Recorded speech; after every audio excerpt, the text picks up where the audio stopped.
My name is Casey Childers from A Divinis and the Kennedy Vale, and you're listening to Brutally Delicious. One, two, three, four. The Brutally Delicious Podcast. The Brutally Delicious Podcast. The Brutally Delicious Podcast. The Brutally Delicious Podcast.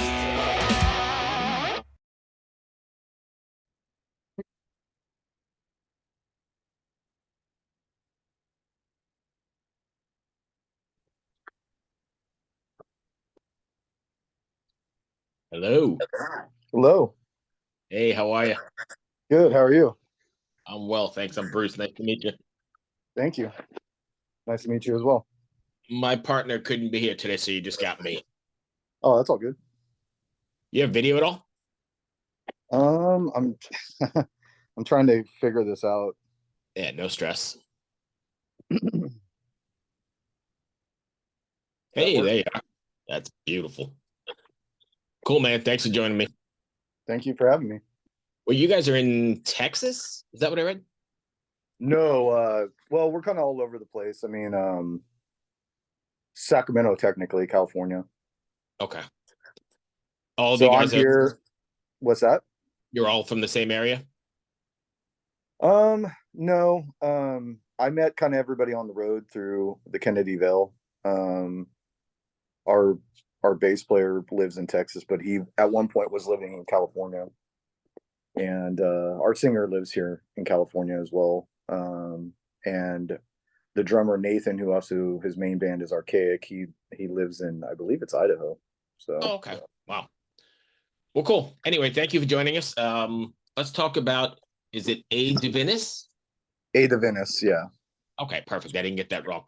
Now that well, that new single is pretty blazing. I was listening to it getting prepped for this Oh, thank morning. you. Thank you. Heavy Thank as you. hell. I mean, it's everything you want in an extreme metal song. But now that it's out, what I think about a month or so, what's been the response to it so far? It's not been bad. It's been pretty good. It's I my gauge is always if it can get the hairs on your own hands standing up, you know what I mean? I think if you're proud of something that you're doing, it really doesn't matter, you know. But I kind of I was interested to see what people would think because the intro for us is a little bit different. I think, because we've released nothing but singles at this point, it's still trying to find the sound. I mean, we kind of know what we want to do, but the reception to it's been pretty awesome. I mean, you know, like I said, I mean, I have so many friends that are touring and all that other stuff that you kind of can even gauge it by showing them, before everything even comes out. Right. And you can tell sometimes that somebody's like, oh, that's cool, man. or they're really into it. So everyone seemed pretty proud of it. And so, and doing it on your own, I don't have a label or any of that stuff. So just trying to do as much as I can on my own, Right. is tough. So but as far as like your question, yeah, I mean, the response has been great. I mean, pretty proud of it so far. So Nice. So I know you said you've been doing the single thing. Is there a plan to do an EP or full length, or is it really going to be like the new business model of single every 6 weeks or something? uh, you know, I wish I could even get it to every 6 weeks, even that's tough. I'll put it this way. I mean, I would probably be more prone to doing an album if we had like label interest or anything like that. Right. Because obviously they're not going to want to put out singles and stuff of that, things of that nature. But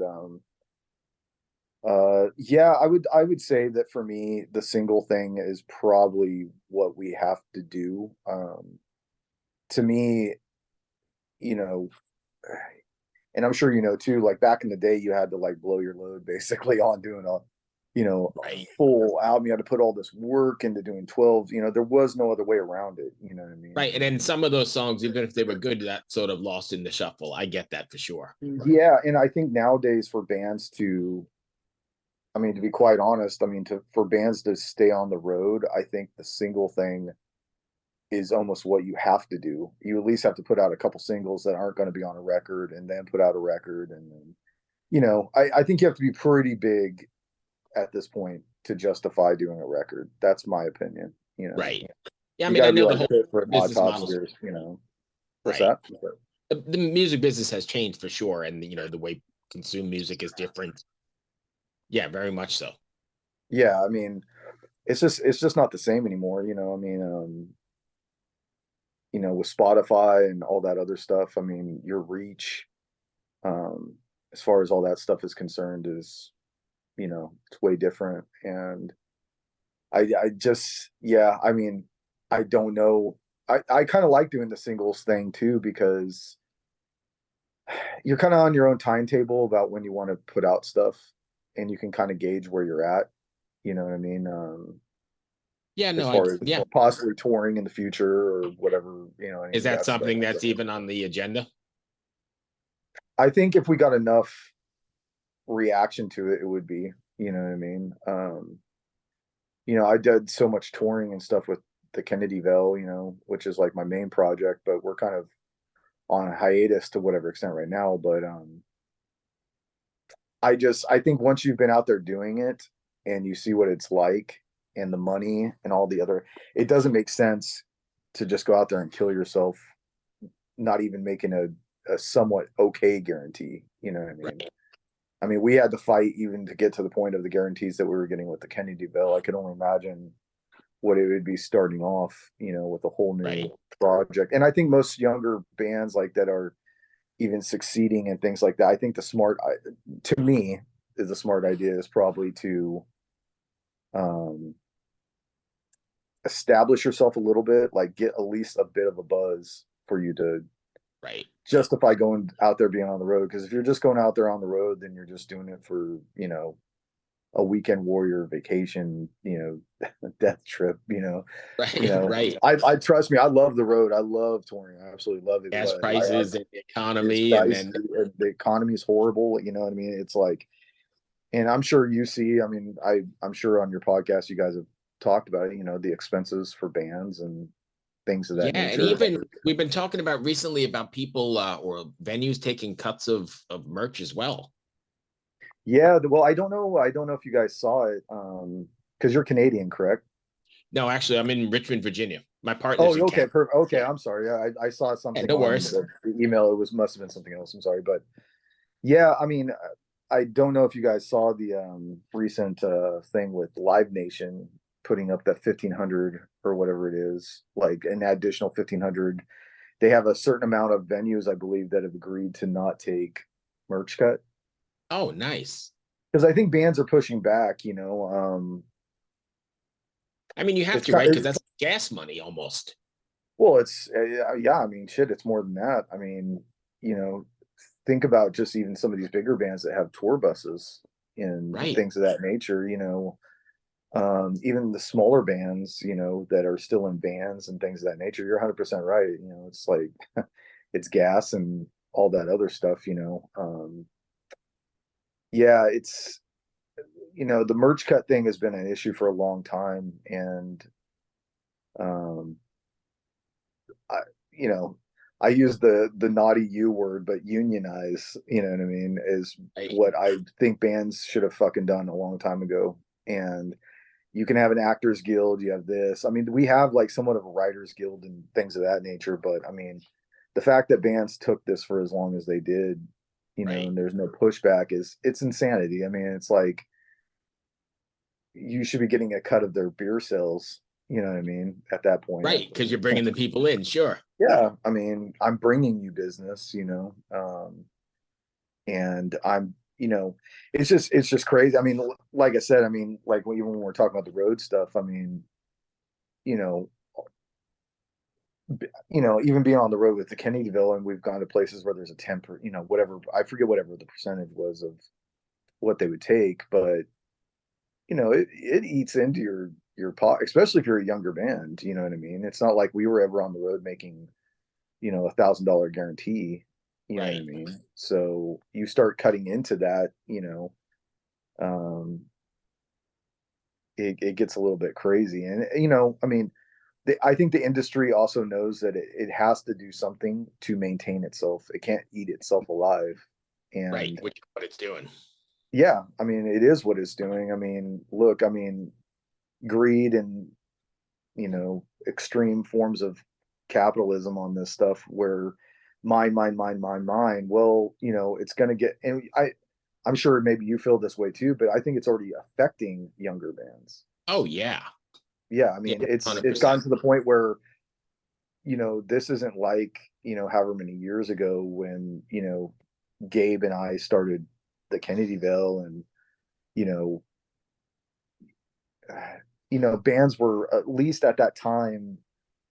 I'm never going to say bands were making great money, but they were making better money than what they're doing now. Right. And I think even since the COVID thing, it's allowed venues to get away with even more. Hello out there. Yes, hello out there, everyone. I'm Hal Schwartz. And I'm Flynn McLean. Together we host None But the Brave, a podcast dedicated to the music and career of Bruce Springsteen. Bruce and E Street Band are on tour right now for the first time in 6 years, and we're taking a detailed look at what's happening on stage in our bi-weekly episodes. We've also been recently joined by some very exciting guests, including rock journalist Warren Zanes and Stephen Hayden, Backstreet's Magazine founder Charles Cross, and Barstool's Kirk Minahan. If you're a diehard Springsteen fan, this is the show for you. So please subscribe to None But the Brave on your favorite podcasting platform, and we hope to see you further on up the road. Thank you so much. We'll be seeing you. Right. The, And then you take Spotify and all the streaming services and you're not you getting make nothing paid. off Spotify. I mean, Right. Spotify is it's a gimmick in itself. I mean, all these record labels own stock in Spotify, Right. So that's kind So of what I'm not saying. only, So money yeah, from Spotify, any streaming, you're making no money on the road. I mean, what's in it? Yeah, I mean, I I know mean- you have the love for it, but you still got to live, right? You got to eat and put gas in the car. yeah, I mean, if something's not paying you back to some extent, I mean, you can love everything you want, you know what I mean? I think And it's a hobby. Yeah, then it's a hobby. And it's funny that word, like, James Hetfield made a comment about that. He was talking about the music industry and he's like, I don't want to I don't want to, paramedic come into my house and they're like, I'd save you, but it's kind of a hobby for me at this point. You pay them, they do the thing. I think our industry has been relegated to, like, it's not looked at as a big deal because it's music, Right. and it's kind of a carny lifestyle to some extent, and for some people. And yeah, I mean, it's not worth, it sucks to say it because I absolutely love touring, but it's just not worth doing. Even if you're in your 20s, it's not, it's not worth doing if you can't do it right. And I'm all for, look, I mean, not everybody's going to go out there and have a behemoth experience Right. of touring, you know what I mean? And that's not what I'm saying either. It's just more of,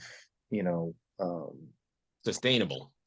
yeah, it has to be, you have to see some type of end goal in it. And it can't just, that's where, like I used that word earlier, that weekend warrior thing of it, where if it's not paying you back enough, then you're going to end up treating it like a hobby than you do a career. Right. And I think that's why we've seen such a, I mean, I don't know if you feel the same way, but I almost feel like YouTubers and stuff like that at this point, I mean, certain YouTubers are bigger than some bands. Oh, 100%. Yeah. I mean, and that's even great in itself, you know what I mean? It's just, I don't feel like it's changed overnight, but I also feel like it's changed overnight. As you get older, Yes. things just move fast, and just a quick thing, like even with the Kennedyville, like we put out an EP thing, like when we first started off, everyone keeps calling it our first album, and it's not, you know what I mean? So they're like, oh, Sense of the Conqueror or whatever. And Gabe and I always are like, no, because people don't get that back in the day, like you couldn't go play shows without handing a promoter almost a full Physical album copy. of Right. idea of like what you were. And, you kind of had to have that. It was almost like your business card back then. We started at the growth of, probably the very beginning of, YouTube and all that stuff. So, I think it's harder for people to understand now that, you know, it wasn't like that back then. Industry has changed so much. And that's why I feel so strongly even about singles, you know. I think you can attack, you know, people love art. They love the textile aspect of certain things. And I think the more of that you can create and you can kind of hone what it is image wise that you want to do, that maybe, you know, albums really stick you in a, you know, and I'm not against albums, but you know, it's just like, it's got to be justified, you And I know. know you said we're off on a total tangent. Sorry, but I know you said, you know, people like art, but I don't know that people really value art in the at the end of the day, right? Any kind of art. Maybe for a moment, or you've got your few pockets of collectors or, you know, appreciators, but Yeah. I think it's very seen as very disposable, no matter what it is. Yeah, it's no, I agree. And what I mean is like, let's say you heard the most brutal song you've ever heard, and it had horrible shit art on the Spotify to it. Regardless of you buying it or not, it's going to play a part in your mental image of what they're trying to display. You know, I think that's why a band like Behemoth has done so well, is they get it. You know what I mean? They get it. Regardless of what anyone thinks of them or not. I mean, I love them to death, but you know, they get it. I mean, it's the everything ties in with each other, you know. Nothing is out of step for what it is they do. I mean, look at, I mean, even like Cannibal Corpse, bands like this get it, you know what I mean? Like there's a certain textile thing to all this that, you know, regardless of your, you know, purchasing something or putting something on your wall, I think the image of it still works. But I mean, we say that, but I mean, I would still say for bands, vinyl's a huge thing, and I think that that's probably an art thing. You know what I Oh mean? yeah, Like for those sure. I bands that mean, I what's you that? alluded to, they're also masters at, I don't want to say controversy, but shock value, or I don't know what the word is. It's kind of the mix between the both, right? Nurgle's really good at being in your face, maybe is the word. Yeah, pushing buttons. Yeah, Yeah, pushing buttons, I guess. And so is, you know, Cannibal Corpse. I mean, that's been their whole underlying thing. So yeah, yeah. I mean, even yeah, you're right. I mean, and 100% that too. And I mean, I don't know if you feel that way either, but I think really the big thing that we've lost in a couple of bands that you and I were just now talking about. I mean, even stuff like Dimmu Borgir and things of that nature, and you know, even the older school stuff like Deicide, obviously like right. Cannibal Corpse. I think our music genre to some extent has lost a character. It's not dangerous. It's not dangerous anymore. You know, I think there's too many bedroom guitar players, and there's not enough. Um, you know, I can only speak for myself. I mean, we said this. I remember like, you know, even with TKV when we put out like some of our first stuff, and we had no solos or anything on stuff, and you know, we were disciples of Eric Rutan as far as I'm concerned. Right. You know, regardless if we accomplish that or not, that's beside the point. But it's a matter of I, I can only go at my own speed Right. and who I am as a human being, and pissed off energy. Like I just want stuff. To me, I don't know. Like I just never the girls and all that shit. It doesn't. I don't know. That shit doesn't appeal. I think you want to see fucking smiles and fucking pits and just energy at shows. Right. And I think we've kind of gotten so far into this tech realm. And trust me, I mean, look, I'm friends with, you know, Inferi and guys like this. I mean, they're Right. beautiful guitar players, beautiful. Like, I mean, but they're also not going for that energy, and that's fine. You know what I mean? And but we are missing an element of danger. Yeah. And you know, I'm not saying I'm some controversial, Right. you know, person enough to Dangerous push guy. those, and Right. I can only you know, see what's going on and go, you know, we're missing. It doesn't even matter that it's dangerous. I mean, it's like, you know, look at somebody like James Hetfield, for example. I mean, he's a figure, Right. you know what I mean? And I think we're missing that. there is not that anymore. It's why bands nowadays can go on the road and there's one original member in the fucking band and everybody else is different. All that matters is the company motto, the name, Right. the logo. And it's almost more like a fucking football team than it is. Oh yeah, yeah. Then, we're talking about a product more than we're talking about, music. And, you know, I don't know. I feel like there is a resurgence of it. I mean, I don't know how you feel about it, but like even with like some of the more I don't even know if you want to call them black metal, but maybe like avant-garde black metal, like Uda and stuff like that. Like, Yeah. I think there's bands like that that still champion it's just about pissed energy. You know what I Yeah. mean? No, I agree. It sounds pissed, and I, It has something to say. yeah, it does. I mean, regardless if you can understand it, it's a relating to the emotion of it. Yeah, You know even what if I you don't mean? agree with it, it has something to say, right? Yeah, it has something that it's saying, and it's got a pulse. And there's been, it goes with everything. There's bands that do it right, Right. or at least in my eyes, do it right. Not that I'm the end all be all, but I think everybody agree there's bands that do it right and do it wrong in all forms of genre. You know what Yeah, I mean? But I think we've just lost that. I don't know, like you said. I mean, the danger to some extent. The other one, we're running short on time, and I want to Oh, get back. yeah, I'm sorry. Oh, no. I want to go back to the band, but I think it's a sense of immediacy too, right? That might be sort of missing. Yeah. Yeah, I I mean, you think can a little see bit of all everything. of that. Yeah. There is no, I mean, I remember when I was a kid. I mean, I was pretty young. I mean, I was born in 81. I mean, so by the time Deicide was like known or anything like that, but I remember being a little kid and hearing about Deicide. And he, could you imagine if there was social media? It would have killed Glenn Benton's Oh career. yeah. You know what I mean? It wouldn't be the same. There wouldn't be that mystique to it. You know Right. what I mean? Like, I say this as a Raider fan. You know what I mean? The mystique Right. Yeah. is No, I big. get it. It's part of the reason that we say there's 31 NFL teams and then there's us. You know what I Right. mean? Like, it's a different vibe. It's regardless if we're good or bad, whatever, no matter what, we're always going to be different. Right. And there's a mystique to it. There's an attitude to it. There's, whatever, so I think for sure that's what's missing. But so what is next for A Divinis then? I know you said this has just been out a couple weeks or maybe even yeah, it's closer. only been out a couple weeks. I mean, it's almost been a month at this point. But really, what's next for me? Working on a next single probably, and just Any sort of timeline? not really. I don't like giving myself a timeline. I you know I it's tough, like I said, when you're doing it on your own.